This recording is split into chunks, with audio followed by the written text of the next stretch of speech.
Hello friends, welcome to Exampur. दोस्तों, मैं कुलजीत आज फिर आपका स्वागत करता हूं आपकी क्लास में। दोस्तों, यहां पे हम डिस्कस करेंगे 3 आर्टिकल्स। ये आर्टिकल है दोस्तों सीरिया के ऊपर, जो सीरिया में हालात फिर ख़राब हो रहे हैं। ये आर्टिकल है इंडिया और चाइना के रिलेशन के ऊपर, और ये है जो बच्चे काफ़ी सुसाइड कर रहे हैं उसके ऊपर। बाकी जो ये आर्टिकल है इनके ऊपर हम ज़्यादा डिस्कशन नहीं करेंगे क्योंकि हमारे लिए ये रेलेवेंट नहीं है। तो हम बात शुरू करते हैं इस आर्टिकल से, जो भारत और चाइना के संबंधों वाला आर्टिकल है। दोस्तों, इन्होंने कहा है कि भारत और चाइना के संबंधों ने काफ़ी उतार चढ़ाव देखे हैं, लेकिन फिर भी क्योंकि दोनों देश एक दूसरे की पॉलिसीज़ और एक दूसरे की इंटेंशंस उनके पर लेकर चिंतित रहे हैं, और उनमें कुछ ना कुछ विश्वास की कमी रही है। लेकिन वो कहते हैं कि वुहान के आफ्टर क्या होता है। वुहान के आफ्टर वो कहते हैं कि इंडिया और चाइना के रिलेशन में कई तरह की शेपिंग की बात होती है। वो कहते हैं कि some forces have been pushing both countries toward competition. वो कहते हैं कि कुछ ऐसी चीज़ें भी थी जिन्होंने दोनों देशों को एक दूसरे के साथ compete करने में, कंपटीशन में आने के लिए प्रोत्साहित किया, और कुछ ऐसी थी जिन्होंने उनको कोऑपरेशन और कोलैबोरेशन में। तो वो क्या थी? वो कहते हैं कि सबसे पहले वो यहाँ पर बात करते हैं कि सबसे पहली बात तो ये है कि चेंजिंग वर्ल्ड ऑर्डर, जो वर्ल्ड ऑर्डर चेंज हो रहा है, जो वर्ल्ड ऑर्डर चेंज आ रहा है, उसने कहीं ना कहीं यहाँ पे क्या किया है, उसने कहीं ना कहीं यहाँ पे प्रोत्साहित किया है आगे बढ़ चढ़ कर आने के लिए। ठीक है दोस्तों, ये देखिए फर्स्ट चेंजिंग वर्ल्ड ऑर्डर, जिसमें कहीं ना कहीं वर्ल्ड ऑर्डर में था कि हर कोई देख रहा था कि मैं दुनिया का सबसे ऊपर हूँ। ठीक है। और दूसरे नंबर पर बात आती है, दूसरे नंबर पर वो कहते हैं, ये कहाँ चला गया, दूसरे नंबर पर वो कहते हैं कि दूसरे नंबर पर आता है कि सेकंड आइडिया। किसकी बात करते हैं? सेकंड आइडिया की। वो कहते हैं सेकंड आइडिया में कि वेस्ट डिक्लाइनिंग कैपेसिटी, जो पश्चिमी देश हैं, जो पश्चिमी देशों की कैपेसिटी थी वो कहीं ना कहीं डिक्लाइन हो रही है। उस चीज़ों ने यहाँ पे प्रोत्साहित किया कि हम मिलजुल कर, वो कह रहे हैं कि काम करें। ठीक है दोस्तों। फिर आगे आकर वो बात करते हैं, लेकिन वो कहते हैं कि भारत और चाइना के बहुत सी चीज़ों को लेकर कहीं ना कहीं संबंध में प्रॉब्लम आती रही है। जैसे कि चाइना का जो जिस तरह से रुख रहा है, एक वो चाइना का जो बेल्ट एंड रोड इनिशिएटिव जो हमारे पीओके से निकल कर गुजर रहा है, ठीक है, ये वाली प्रॉब्लम्स। और उसके बाद डोकलाम जैसी बातें हुई जहाँ पर दोनों सेनाओं, भारत की और चाइना की सेना आपस में टकराती रही। इन सब चीज़ों पर लेकर बहुत सारी प्रॉब्लम्स आई है। लेकिन फिर भी मतलब वो कहते हैं कि यहाँ पे ग्लोबलाइजेशन में कुछ तो ऐसा करने की ज़रूरत है ना जिसमें इन्हें प्रॉब्लम ना आए। फिर वो कहते हैं क्रिएटिंग सम ऑर्डर। फिर बाद में दोनों लीडरशिप ने मिलकर उन्होंने कोशिश की कि एक तरह का ऑर्डर लाया जाए, एक तरह का टेरिटोरियल, जो हमारे बहुत सारे सालों पुराने जो टेरिटोरियल जो लैंड के झगड़े चल रहे हैं उनको सॉल्व करने की ज़रूरत है। ठीक है दोस्तों। फिर पॉजिटिव फॉरेन पॉलिसी की ज़रूरत है, ऐसी फॉरेन पॉलिसी जो स्टेबिलिटी लेकर आए। वैसे इसमें कोई खास ज़्यादा कोई खास पॉइंट्स नहीं जो हैं मैं आपको बताता जा रहा हूँ। फिर भी हमें जो चीज़ों के नए पॉइंट्स आते हैं हमें करने तो है ना। तो इतना सारा जो लिखा होता है ना, जो तो हमें पुराना इतिहास बता देते हैं, इतना हमारे पेपर में ज़रूरत भी नहीं होती। तो आपको लोग घबराने की ज़रूरत नहीं है। ठीक है दोस्तों, कि इतना सारा लिखा है सर तो इतना से बोल रहे हैं, सर बहुत सोच समझ के बोल रहे हैं। तो फिर वहाँ पे बात करते हैं सब्सिक्वेंटली वो कहते हैं कि जो वुहान अप्रोच थी, जो वुहान समिट हुआ था, वो दोनों की तरफ एक तरह की प्रॉब्लम्स को दूर करने के लिए हुआ था। हालांकि वो कह रहे हैं कि थोड़े से बदलाव आए भी है। अब कह रहे हैं कि जो इनफॉर्मल समिट होने जा रहा है वहाँ पे कुछ चेंजेस की उम्मीद है और होने भी चाहिए। फिर वो कहते हैं आगे आकर द 3 पॉइंट रोड मैप। यहाँ पे वो 3 पॉइंट का रोड मैप देते हैं जिसको ध्यान में रख कर हम चाहे तो बहुत सारी प्रॉब्लम्स चाइना और इंडिया मिलकर सॉल्व कर सकते हैं इस ग्लोबलाइज्ड वर्ल्ड में। ठीक है दोस्तों, क्योंकि तरक्की करनी है तो एक दूसरे को बढ़ो और बढ़ने दो करना पड़ेगा। अगर हम बढ़ेंगे और तुम बैठ जाओ तो ऐसा तो नहीं चलेगा, ना भारत ऐसा होने देगा ना चाइना ऐसा होने देगा। तो वहाँ पर वो बात करते हैं जो 3 ग्रैंड गोल्स है उसकी। किसकी बात करते हैं? 3 ग्रैंड गोल्स। पहला कि an inclusive security architecture in Asia that facilitates a non violent transition.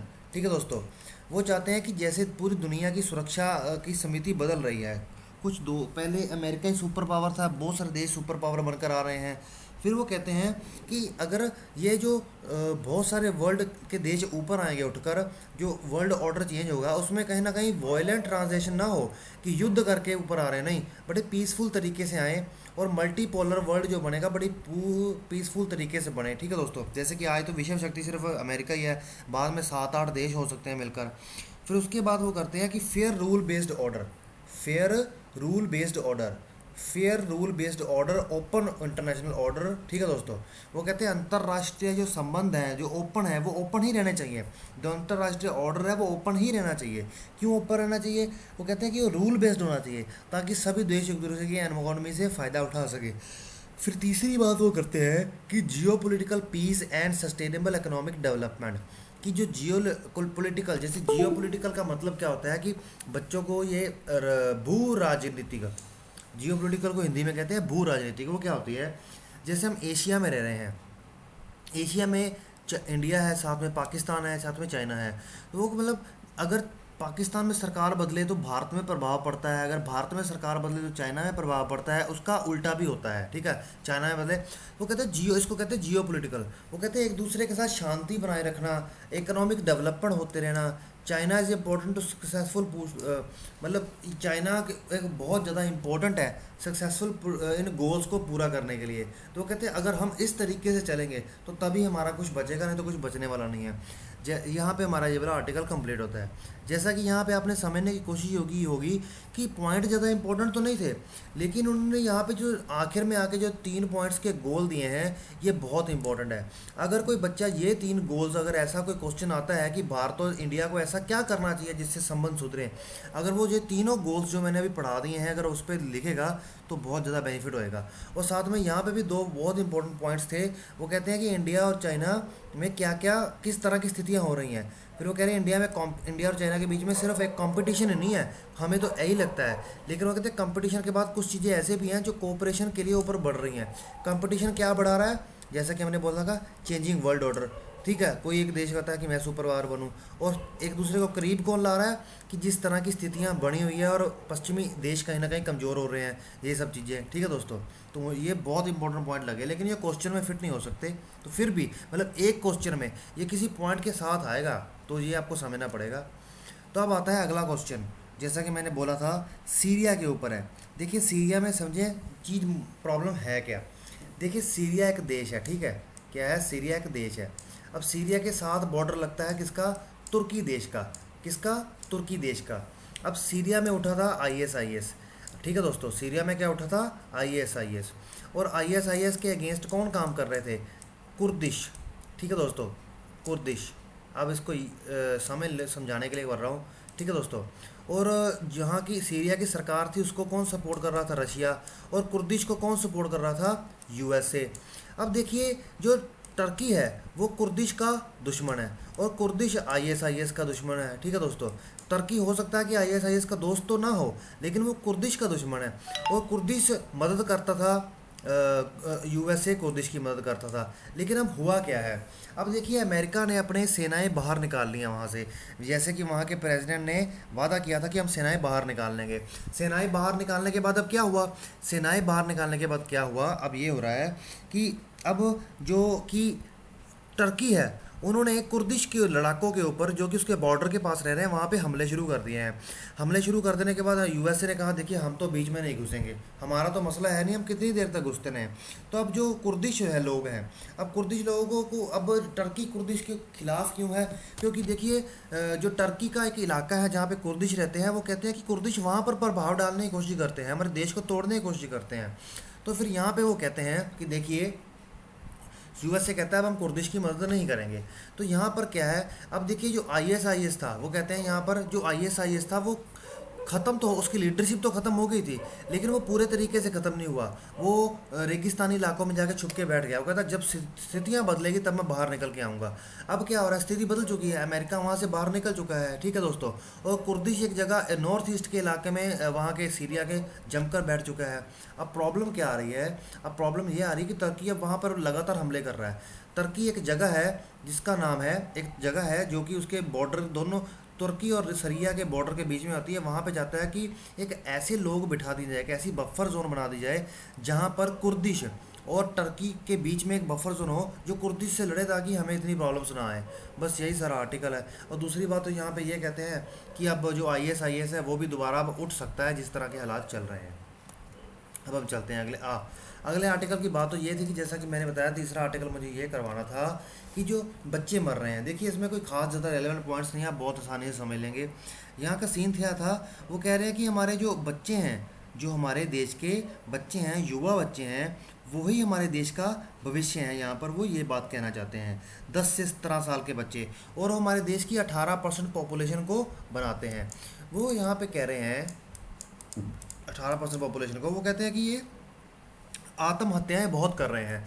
वो कहते हैं कि आत्महत्याओं का कारण क्या है, यहाँ पे वो बताते हैं। वो कहते हैं आत्महत्या का कारण ये है, बहुत सारे आंकड़े दिए इन्होंने कि किन कौन से आंकड़े हैं, लेकिन वो आंकड़े हमें याद करने की जरूरत नहीं, पर आत्महत्याएं हो रही है। अब उसके कारण क्या है ये सुन लीजिए, ये इंपॉर्टेंट है। कारण यहाँ पे वो कहते हैं हमें पता इस तरीके से चलता है कि अगर स्कूल से बच्चा ज़्यादा एब्सेंट हो रहा है, या फिर उसके साथ सेक्सुअल या फिजिकल अब्यूज़ हो रहा है, जैसे बच्चे एक दूसरे को मारते हैं ज़बरदस्ती, बहुत बुरा करते हैं, ठीक है, तो उसका यौन उत्पीड़न करते हैं। उसके बाद बच्चा डिप्रेशन का शिकार है, बच्चे को परेशान किया जाता है, बुल्ली किया जाता है, किसी बात से छेड़ा जाता है, पीयर प्रेशर आता है, ठीक है, पुअर सोशल इन्वायरमेंट आता है। तो इन सब चीज़ों को ध्यान में रखते हुए बात की जा रही है। इसके कारण वो कहते हैं बच्चे बहुत सारी सुसाइड के केस बढ़ रहे हैं। लेकिन वो कह रहे हैं इसमें सुधार क्या किया जा सकता है। वो कहते हैं इसमें अच्छी बात यह है कि जो माँ बाप हैं और जो दोस्त हैं, वो चाहे तो बच्चों को उनके साथ जिनके अब देखिए बच्चों के बीच में और माँ बाप के बीच में जो कम्युनिकेशन गैप है, वो कह रहे हैं कि बच्चे खुलकर अपने माँ बाप को ये बात बता नहीं पा रहे। तो फिर यहाँ पे वो कहते हैं कि अगर माँ बाप से खुल के बात हो, दोस्तों से खुल के बात हो, तो ये प्रॉब्लम सॉल्व की जा सकती है। वो कहते हैं कि उनको टेक्नोलॉजी से, जो टेक्नोलॉजी आजकल सोशल मीडिया का ज़्यादा इस्तेमाल करते हैं, वो कहते हैं लोनलीनेस आ जाती है, अकेलापन आ जाता है, आइसोलेशन आ जाता है, अनरियलिस्टिक एक्सपेक्टेशंस आ जाती हैं, ये बहुत बुरा है कहते हैं। फिर वो कहते हैं adolescent to the realization that limiting screen time and engaging social activities, मतलब कि मतलब स्क्रीन के आगे मत बैठे रहें, चाहे टीवी की, चाहे लैपटॉप की, चाहे मोबाइल की, कुछ सोशल एक्टिविटीज़ में व्यतीत करें, दोस्तों के साथ बैठे, घर वालों के साथ बैठे, ठीक है दोस्तों, सामाजिक हो थोड़ा। फिर वो कहते हैं कि जो कम नींद मिलती है उसके ऊपर भी वार्निंग देने की ज़रूरत है। फिर वो कहते हैं क्रिएटिंग अवेयरनेस, वो कहते हैं कि इसको अवेयरनेस से दूर करने की ज़रूरत है। जैसे माँ बाप को समझाया जाए कि अब आप अपने बच्चों के साथ बैठिए, और बच्चों को कहा जाए कि आप अपने माँ बाप के साथ खुल के बात कीजिए। कुछ इस तरह के इनिशिएटिव्स लेने की ज़रूरत है। देखिए दोस्तों, ये हमारे हो गए 3 आर्टिकल, लेकिन यहाँ पे हमारे किसी भी आर्टिकल में हमें कुछ इस तरह के पॉइंट्स नहीं मिले जो सिर्फ एक ही क्वेश्चन में यूज़ किया जा सकते थे। लेकिन मैंने आपको मोटे मोटे, जैसे इंडिया चाइना में बहुत ज़रूरी पॉइंट्स बताए, और सीरिया वाले में आपको एक स्टोरी से पता चली कि सीरिया में हो क्या रहा है, और यहाँ पे भी कुछ ज़्यादा पॉइंट्स तो नहीं थे, लेकिन ये कहीं ना कहीं हमारे आगे फ्यूचर में काम जरूर आएंगे, मैंने इसलिए करवाए हैं। और चाइना के जो पॉइंट्स थे ये तो बहुत इंपॉर्टेंट थे, कम थे लेकिन इंपॉर्टेंट थे। तो मुझे उम्मीद है कि आप इसको ज़्यादा से ज़्यादा शेयर जरूर करेंगे। तो दोस्तों, अगर मैंने आज क्वेश्चन नहीं करवाए क्योंकि बन नहीं पाए, इसका मतलब ये नहीं था मैं करवाऊंगा नहीं, आगे अब आएंगे तो मैं करवाऊंगा। तो इस क्लास को लाइक शेयर सब्सक्राइब करना मत भूलिएगा। Okay friends, bye.